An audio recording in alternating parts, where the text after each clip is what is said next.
The following week will be something else that we throw together. It's this. Well, you know what I mean. Like, so this is us throwing it together, everybody. Welcome back. Well, we're busy. Welcome back. We have some upcoming, really amazing stuff. My name is Rene. I'm Patrick. And this is the Squishee Sandwich. Absolutely. Some bitches do, this bitch won't. Get up in my squishy sandwich without a quote. Ain't no need to flex, you ain't even in my zone. You be trying to go, we already on the road. Don't kiss no toes, I be sitting on my throne. Don't multitask, you already on hold. Know when to fold, this here is gold. So what's been up? What have you been up to? I mean, we both have been busy, but update us a little bit on your artwork, because I know you've been doing a lot of stuff with art. Have you not? No, I actually haven't. Why not? I can't hear myself. As we may go. Hello. Oh, there we go. There we go. What have I been doing? Well, you're preparing for your new job. Yes. I finally... Oh, hey. So let's backtrack. How have you been? I am happy. I know. Why are you happy? I've been unemployed for 4 months. That's an episode within itself. Yeah. I've been pre-employed for 2 months is what it's called. So I had a job lined up for me. And it took 4 months to get my DD-214. What's a DD-214? A DD-214 is that final golden ticket from the military. It's letting you know and the government know that you're out. It can either be good or bad. Mine's just good. Fortunately, thank God, it took 2 years in a legal battle to get it to be good, but I got it out. I got my medical retirement. Good. Excuse me. He's also fighting a cold, by the way. Yeah, I'm fighting it 2 cold, weeks now. allergies, some upper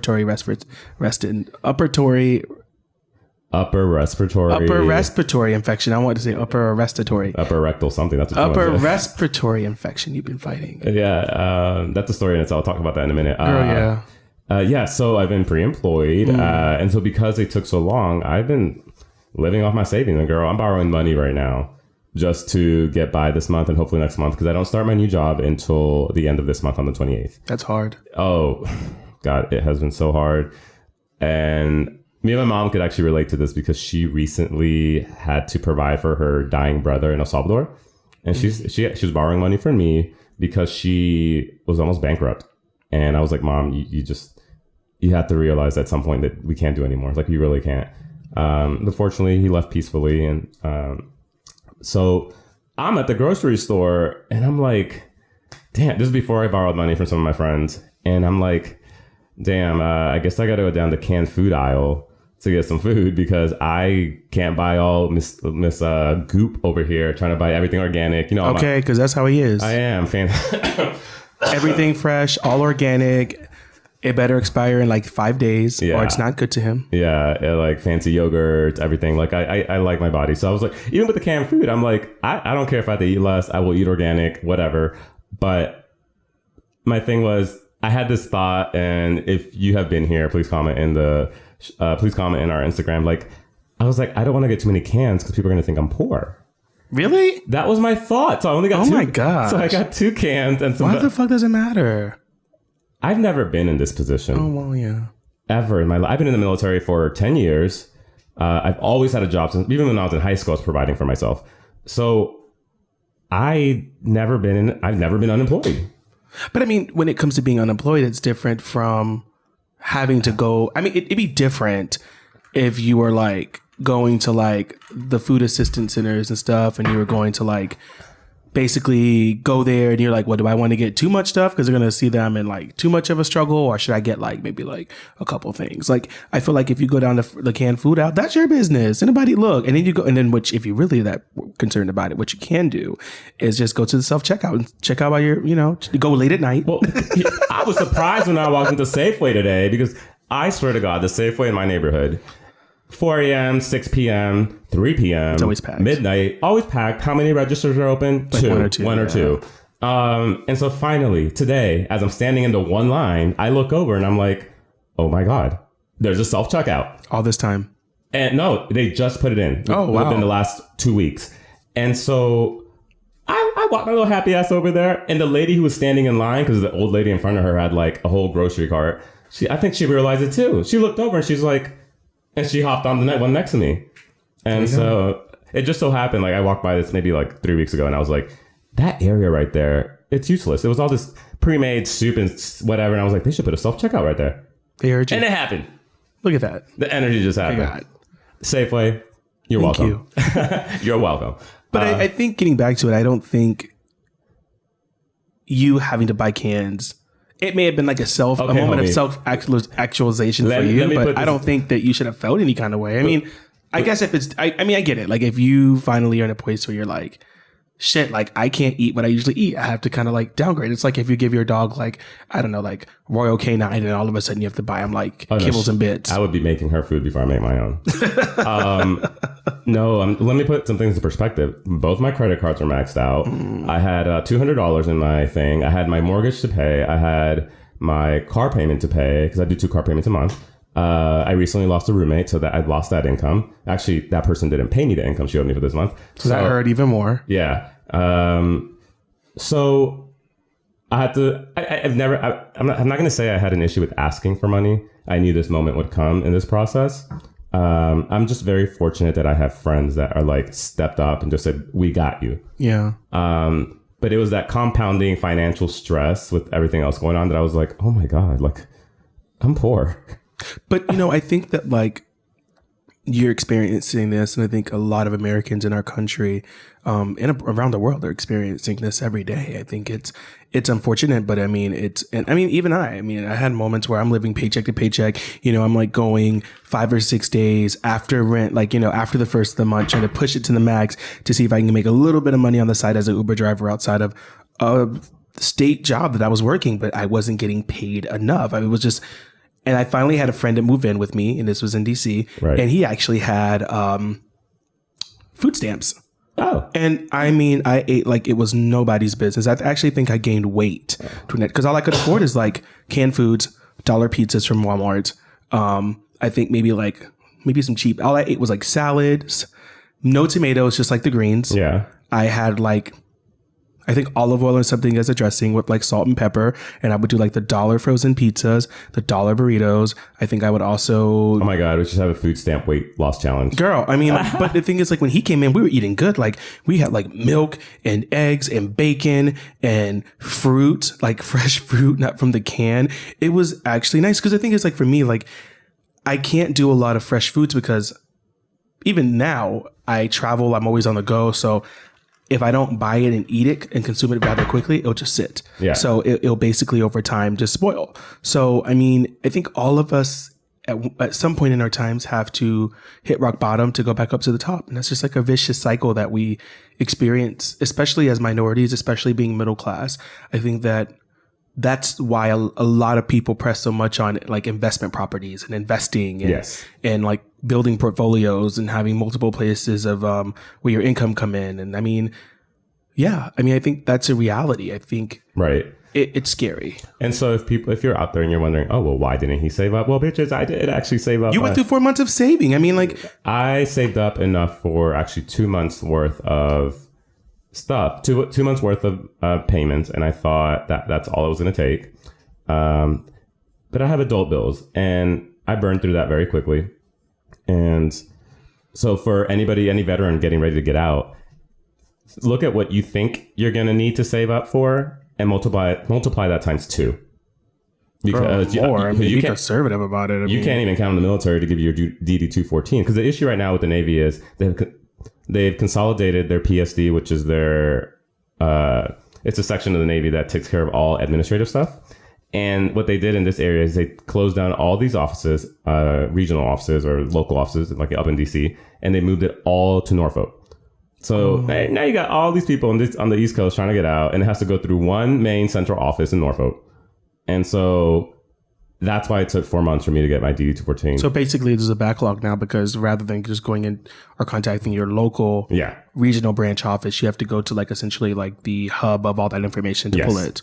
Yes. And it has made it a struggle for thousands of veterans out there. I'm not the only one. And it's really fucking people over financially. And the thing is about a DD-214, again, this is basically telling other agencies, this is telling other jobs that you are indeed a veteran, but also that you've gotten out, you've basically disconnected from service in an honorable capacity. Right. So it basically says you're not getting out for like dereliction of duty, sexual assault. Like it basically, and it gives a stamp. Like it tells you all the awards you've won. It's told you your time in service, you know, etc. It's like like you said, it's like a golden ticket. Like you can't go back into the government as a veteran or have veteran preference, because a lot of government agencies will have preferences to veterans. Yes. Well, you can't go into those agencies with veteran preference without proof that you were a veteran. So you're stuck. You're kind of in like purgatory. Yeah. So I'm glad you mentioned that, because the position I had interned for, and they did want to hire me, but they couldn't hire me without my DD-214.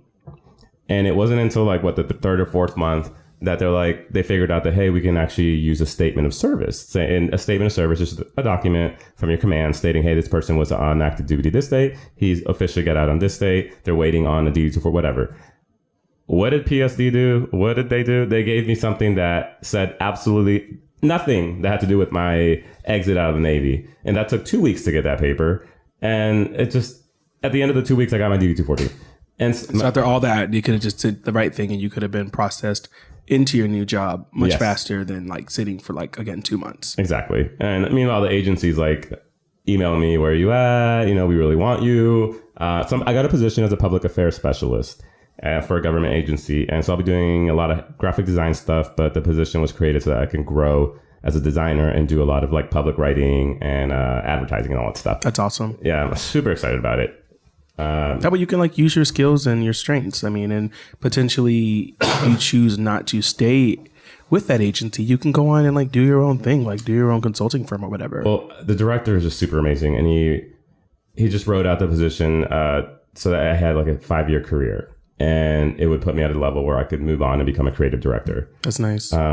It's good. It's a good team. That's awesome. Yeah, super excited. So you've had a very busy past like week, but most importantly, a past couple of months that you've gone through. And I really appreciate your transparency, because people also that listen to this need to know that like this is a growing project for us, but we're struggling too. Like it takes a lot to put on a podcast. And again, I can say that we're growing, we're listening to feedback, we're listening to kind of your likes and dislikes, and we're working to create a brand that really gives us a niche in terms of what we create and like having great output, but also more importantly, we want to grow to be able to provide more detailed like dialogue, more detailed information, but most importantly, create a great experience for you to be able to come on, listen to a great episode of the Squishee Sandwich while you're at work, driving. Most importantly, when you are down, maybe needing some support or some affirmation to lift you up. That's what we're here for. And this has been an ongoing project, but I think the number one thing is that we are going through it too. Yeah. Like, you want to know how broke I am? I kind of lied to the gallery. So I'm at a gallery and there's like a hanging fee, and at like a gallery. Yeah, I'm at the Workhouse Art Center here in Loren, Virginia, and there's a hanging fee. It's a co-op gallery. So can you explain that? Like, so there's like to hang up a piece of art, you have to pay? So a co-op gallery is a gallery where all the artists work from home and they get to hang their art there, and you pay a percentage a month or you pay a small amount a month to be able to hang, and then they still take a cut from the sale. But that's basically what it is. It helps to advertise it. Yeah. So I get my work up on the wall somewhere that has a lot of traffic. My name is out there somewhere. So, bitch, you should have told me. We went to the art center today to do a project that we're working on for you. And bitch, you should have said something. I would have been like, bitch, here's some money. Put your shit up, girl. I gave them an excuse why I couldn't hang these past 2 months. And honestly, I was trying to save them $45 because I didn't know how bad it was going to get. That's true. And I told one of the artists there today, but like that's how bad it got. Like, yeah. But you know what? Like, again, we fall to the bottom to climb our way back up to the top. And I think even before, I think you're a testament, because like even before you started like really diving in and growing with the arts, especially the type of art that you do, you were kind of in a dark kind of low place. And I think you built yourself up there. Yeah. And then you came right back down and dealing with the things you've been dealing with recently and being in kind of purgatory of employment. I think that you are again climbing your way back up. And I think you get to a place where like you fall so many times, it's like the bottom isn't that like deep. Like you gotta fall, you're like, oh girl, I'm good. Like it's just a bad day. Like I'll be all right. Yeah. Like I will say this isn't rock bottom. I've had a real life rock bottom. Especially going through addiction. Here's the other thing. I'm waiting on my disability pay, and it was supposed to come 30 days after it was submitted. Well, it's been 30 days and I didn't get it this month. Well, bureaucracy is a bitch. Have you talked to anybody? Like, have you gone up to your chain of command? Or I guess I don't have one anymore. I'm just counting on the system to. You're in the system. You're another statistic in a system. Exactly. And so I was counting on that for May and it didn't come through. So 0 income right now. It's worse off for other people. Yes. You're not close. You're not have to worry about foreclosure, girl. You good. Yeah. So there's always light at the end of a tunnel. Yeah, this is just a short tunnel. You'll be all right. I make it through. Girl, you're making it through. I am. You're right. I am. There you go. Making it through. Affirmations. We'll make it through this month, girl. Girl, you better make it. You better show up to work early the night before. Like, hey, bitches, I'm here. I'm really serious about this job. You start next week, sir. When we get paid. Do you guys do back pay? Oh, God. So that's what's been going on with me, Patrick. What's up with you? Well, I didn't really want to talk about it. I know kind of in our pre-show where we kind of like drink and listen to music, we're kind of listening to like Celine Dion and Britney and, listening to Wendy Williams kind of talk about the Britney update. But anyway, I didn't really want to talk about it because I'm not superstitious, but things that like I don't like to talk about things until they're finalized, but I feel like I can.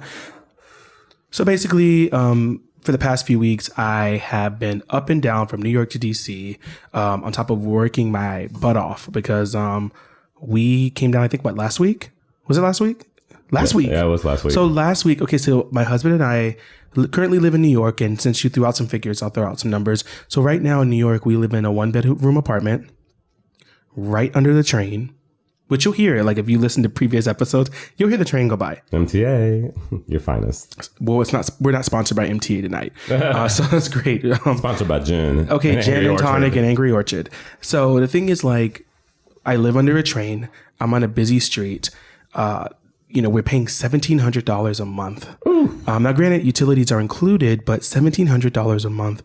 And on top of that, we have like 3 dogs and 2 cats. And girl, if we could have chickens, we'd probably have chickens too. You said you want chickens. Girl, I do. Okay, so anyway, chickens, cows, and goats. So the thing is, like, I call my husband the backbone of the house because like anything we need, and the thing is, like, I've talked about this extensively, but I live with HIV, but I also live with a condition called Malarits. And I don't know if I talked about this before, but essentially Malarits is viral meningitis, which is caused by HSV2.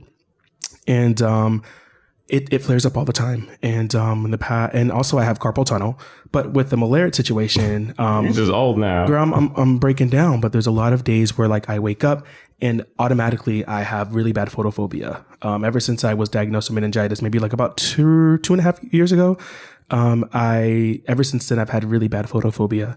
I've had issues with like back pain. Just a lot of stuff going on. And the thing is, like, we have come to realize while it was good for the time that I needed to be in New York to kind of save my job and be in work because I have been dealing with some issues with work, after July, I'm going to be done with that. So it's time to kind of move on. And I love New York. I love living in New York, but with the cost of living, it makes no sense to live in New York when I can go live somewhere else and pay essentially like 75% less. Yeah, not on a flight attendant. Not enough flight attendant salary. Girl, I make good money. You do. I know you do, but still. And the thing is, that's a huge chunk out of that money. Right. And the thing is, like, so my husband, I really want my husband to go back to school and like get a really good stable job and not have to be in a position of like essentially working paycheck to paycheck. I would like for him to, like, honestly, he's sleeping right now, but I would like him to become like a police officer or like a sheriff's deputy or something, and just a good city or state job, and just really be in a position to have a great career and grow. I think he's the type of person that can stay in a job for like 20 years. He's not like normal millennials. I mean, if he has a good job and he likes what he does, he can go on. So anyway, we started the home buying process. And that was basically a decision because we, again, wanted to, we've been married. We got married almost like 2 years ago in August, and we haven't even had a honeymoon. Right. Like a honeymoon was I had a 30-hour layover in Austin, Texas, and he came along on my layover. And we went out and drank. We had good sex. I mean, we really connected and bonded on that trip. However, ever since then, we go to DR, and his grandmother and family lives there. So we do trips to DR, but I don't consider that a vacation. What's DR? Dominican Republic. Oh, okay. So we go often, but that's not vacation. I mean, we go to the beach. I think that's kind of like a little getaway trip, but that's not like a full on vacation where, like, for a week, you board the dogs up, you and the animals up, you go on vacation, you can turn off your phone, you're not having to squeeze in a trip. You can go drink all night, pass out, go club, go to the beach, just lay on the beach all day and not have to worry about driving back to make a flight. I mean, that would be amazing. And so for us to be able to do that, we have to decrease our expenses. And so we started to look for a realtor, and I really wanted to pick a realtor who was of color and who was within the LGBTQ spectrum. So we found a fantastic black lesbian realtor, which doesn't really matter on the surface, but when you dive deeper into it, I really wanted a realtor that would know the community and relate to you, exactly, a gay man of color. Yeah, and then also going with me and kind of like talking to like the owners and talking to the neighbors. It just really like she had a really good feel for the neighborhood. Yes. Neighborhoods that we looked in. And, when there were some neighborhoods, she kind of gave us like, she immediately got disinterested and you could tell that she was not feeling it. And, we kind of worked off that energy, but we learned a lot through that process. And it's just like the home buying process is just very intensive. It's tough, girl. And it's expensive. Yes. And it's just a lot of stuff you have to get lined up to be ready for that. Yeah. If I purchased when I was 23 in 2011. And so if you're a veteran out there and you're going to be somewhere for a long time and you're young, please forget about renting anywhere. Just invest in a property, because best believe, especially if you're near a military base, you can rent it out. Exactly. Yeah, like I went to a whole different duty station, rented it out to some friends, came back. Now I'm here. Now I got out. Now I got a home that had built equity on. And you're not struggling to find something else. Exactly. You're not like looking around last minute trying to find a home. Yeah. Meanwhile, you're not are like living in an apartment, right, and literally like trying to pay the rent because you don't have an income. You know what I mean? Like you can play the stock markets all day, but property is what's the new money. Yeah, it's the new money. It is. Property is the new money, and it's not a brand new car, people. Please. Because girl, worst case scenario, you could have found 2 renters to like in the meantime to like rent. You could have rent out 2 of your rooms. Exactly. And so now my goal with this place is I got this new job. I'm gonna have the money I can live alone now, which I'm very happy about. And I have a guest room. Yay. So you guys have a nice, beautiful bed. Yeah, we made up the bed last night. We went to Target and got sheets and stuff. So yes, that is our new bed. And so anyway, so we looked at this house and we looked at a couple of houses and we had shopped around and saw one house that we absolutely loved. But when we got down there, it was like the neighborhood. It was, it's in Petersburg, Virginia. And if you all don't know, Petersburg is outside of Richmond. It hasn't really seen the positive effects of gentrification or growth that you would see in like a Richmond.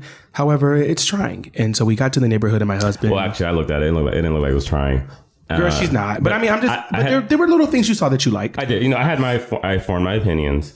But then when I heard you talk, you're not going there to just live. You're going there to grow as a person. Yeah. You're like, how can I change this community? Absolutely.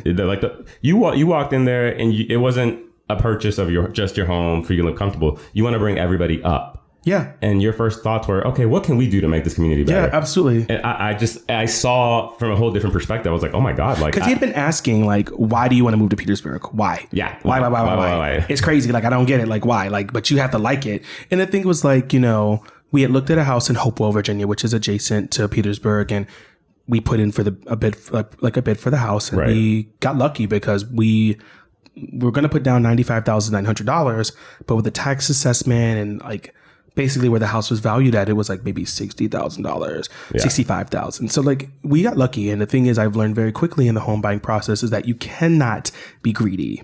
And the seller got really greedy and they just kind of like shut us down. And when they realized they had fucked up, essentially, they were like, oh no, come back. Well, done. So we went back to the first house and we saw it. And it was funny because we were walking around the house and I wasn't there, no. You weren't there. So the first time we were walking around the house and we were like, really like it. I was like, look, let's put in a bid. Like it has so much potential. It has a huge yard for the animals.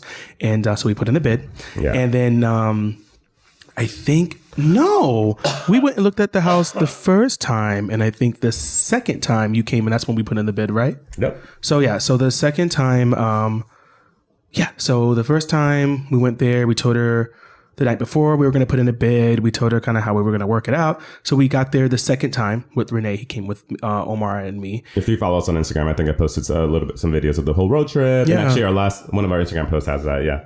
So we went in, we walked around. But what was interesting was I talked about like the neighbors. I like the neighbors way back because my husband was like, I don't know.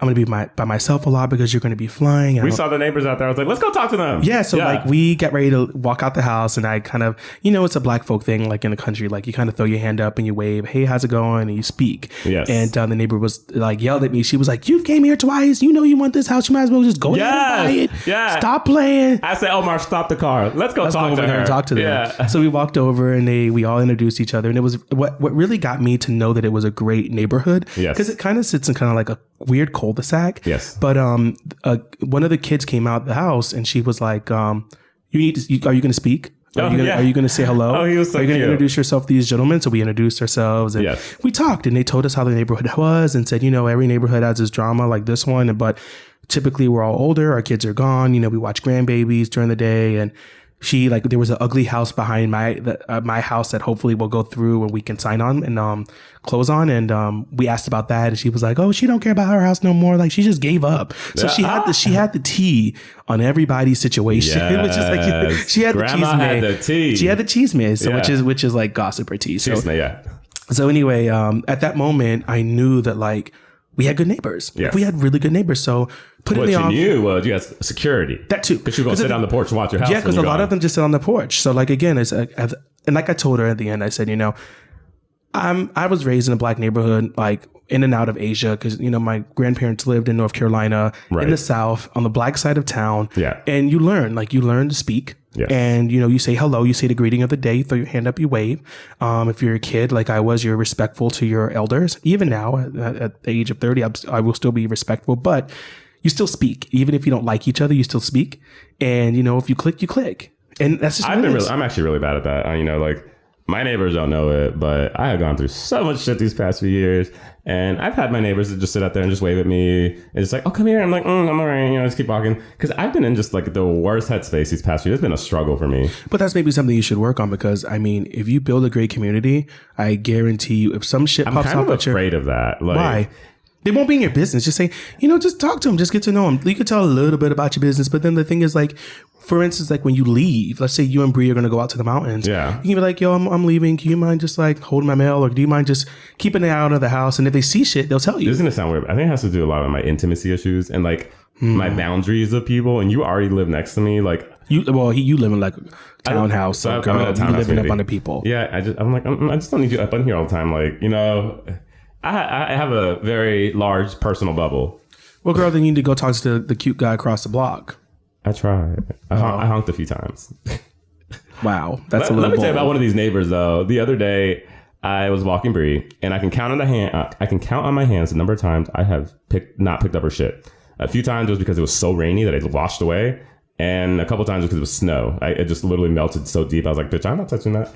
And so this lady drives by me. I pick... Damn it. This lady drives by me, and I pick up Bree's crap as I do all the time. And she drives maybe about a block down out of the community. Mm-hmm, and she stops her car and she's like, excuse me, as I'm walking to throw away her poop actually. And I look up, I'm like, oh, you're talking to me. And I'm like, yeah, what's up? She's like, you need to pick up her stuff. I'm like, excuse me? You need to pick up her dog poop. And I'm like, it's in my hand. Have a great day, nosy. Yeah. I was like, so please get back in your car and have a great day. And she got it, and I walked away. She got in her car. She had to shut up because really, bitch, like... You look stupid now. You do. From a block away.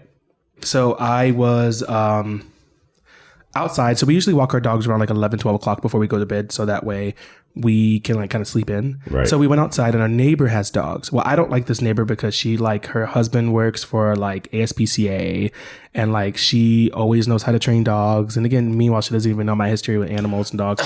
So anyway, I was outside and I have one of those, those, have you ever seen the show like the Caesar Dog Whisperer? Like one episode. Okay. So do you know how he uses kind of like the leash backwards to kind of like hold the dog and keep control of them? Yeah. You know the loose leashes that you kind of loose, kind of like a I hate to say noose, but like you kind of like pull it and it like tightens around the dog's neck. Yeah. Okay, so I had kind of like one of those for my dog Coco, which is a min pin. She's smaller, and I was outside and she walks up to my dogs and doesn't even speak to me. She kneels down and she starts like touching my dogs. And so I'm like standing there looking at her, and she's like, well, why do you have her leash on too tight? It should be like 2 fingers. And I just looked at her and I said, she's fine.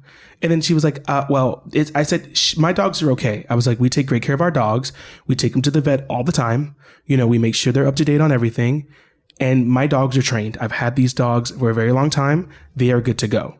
And she gave me a look and I was like, thank you. Have a good night. Like, goodbye. Like, yeah, I just hate nosy neighbors are people that just like stick their noses in your business. And the thing that pissed me off was like, she didn't even have the audacity to come up to me really quick and be like, hey, how are you? Like, you know, we never really got a chance to meet. My name is blah, blah, blah, blah, blah. Oh my gosh, may I pet your dogs? That's like, for someone who has animals, you know, the cardinal sin is to touch somebody else's animal without getting their permission. Once I was in New York one time with my buddy, we were just walking around and some people are actually really touchy about their pets. And I do photography and I was like, hey, can I get a picture of your dog? She looked at me. No, turned her nose. And I was like, I looked at my friend. I was like, I guess that's a no. And I kept walking, not even a picture. I didn't even ask to touch her dog.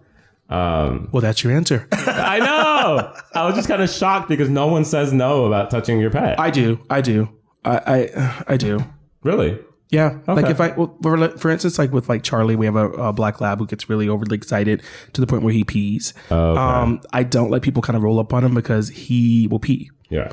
Or even Coco, like I am trying to train her to not, she's friendly, but I'm like, girl, she's so friendly, she'll walk away with a stranger. And I just hate people kind of like if you're in a pet store and like a little kid walks up and like picks up your dog. Oh, I get that. Or like grab your dog. Yeah. I usually am like, she's training, you know, she's good. She's training. You can look, but yeah, she's good. Like she's excited right now. So if she's calm later, you're more than welcome to come back by and like pet my dog. Right. Like I was in the dog park like a couple weeks, like maybe like last month, and there was a guy who like he had his own dogs, but he would like pick my dog up like just to hold her, and I'm like, don't do that, because you wouldn't lift up like someone's child. You wouldn't lift up a Great Dane. So why would you lift up like my dog? Like she's playing, like she's minding her business. You just walk up and just pick her up and just walk with her. I'm like, are you going to run off with my dog? Yeah, like, that is just respect my animal space and my space. And it's not, I don't know. Right. But yeah, so like that situation like in New York just really pissed me off, because it's just like, don't touch my animals. Like don't try to tell me how to work my animals. So it'd be different if I was like dragging her down the fucking street. You should get like a little, because she's a min pin, get like a little cape thing that says, don't touch my dog. Okay. Or like in training. Yeah. That'd be cute. So anyway, back on subject, because we kind of like segued, but again, like I think one of the things that, and I'm going to get my notes. So like one of the difficulties like in the home buying process that I discovered was like the credit score situation, how time intensive it is. I think last week we were down here, and here I am again this week here for the home inspection. So I mean, it's just very time intensive, like, and it moves quick, because like the moment in Virginia you buy it, like you have like both parties accept the bid, like you have 15 days to get an inspection, but also an assessment on the house done. So with that being said, I kind of gave you the backstory on the first house, we had to with this house we had to do research. So we had to research how much the home was valued based off of a tax assessment, and you know, look at the house itself and see what we could update, which would like increase the equity in the home. We had to like also like know not to be greedy. So like with this home, we put in a bid and we said, also you pay the home warranty, but we'll pay the closing costs. And one of my friends was like, why didn't you just like haggle with them? And I was just like, you know, I work in business, like not just as a flight attendant. I've done other work where I've worked in business, and I've come to realize over the years that the moment someone says no, every other offer, they start to close down, and it becomes even more difficult to negotiate sometimes. And we knew his backstory. We knew that he was just trying to retire and move on. And so it was kind of like, dude, like, let's not be greedy. Like, we get the home 10% cheaper or more cost effective than what the list price was. We're getting a home warranty provided for the entire year. The least we can do is take care of some closing costs. And that's important, because the home warranty saved my ass. Like I bought a house in December, and within 30 days, the water heater busted and flooded out the entire downstairs. Do you have pictures of that, by the way? I don't actually. Damn it, man. But I had 2 roommates at the time, and it was a home warranty that actually covered everything, labor costs, because of course this unit has this custom sized water heater that only fits water heater closets in this community. And I had to put my roommates in a hotel, and luckily I was in the military then, and we worked at a clinic because we were medical. And so we were taking hot showers at work. Girl. It was like 3 weeks it took to find that water heater. Was this like in the summertime at least? Bitch, the end of December. It was one of the coldest Decembers ever. Like, oh, God, it was like the worst experience. And I was like, oh, my God, welcome to home buying, Renee.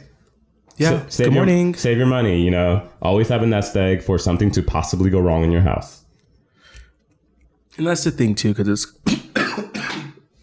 there were other difficulties around that. Like, the same thing, too. Like, we had to make sure that our home, well, our mortgage would not be so expensive that if something were to happen, we couldn't afford it. Right. So, like, I got approved for like $200,000, but it was like, why get a home that much? Like, the purpose of buying a home is to not have so much financial burden on me. Right. But in the long run, if I wanted to reinvest in a property, I'd be in a position where I could like make money off of it. And the thing is, like, one thing that I love this realtor for, and I didn't know until we actually saw the house that I wanted.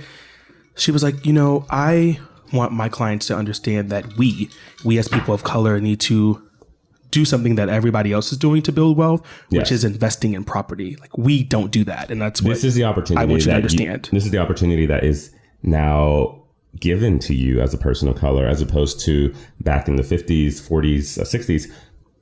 You weren't. This is why people of color haven't been able to build wealth like white people back then, who were buying up all the communities, all the homes, and passing down that house to their children bought houses, and they built wealth off of that. And I think we're kind of breaking the cycle. And I think when you look at being in a position to be a homeowner, like, sets us up to now be able to be focused on growing and building additional assets. And we picked a good area. I think Petersburg for us is great because it's a great area for me to commute out of. Within the next year or two, I'm actually going to probably run for city council. And I think that Petersburg has a lot of potential.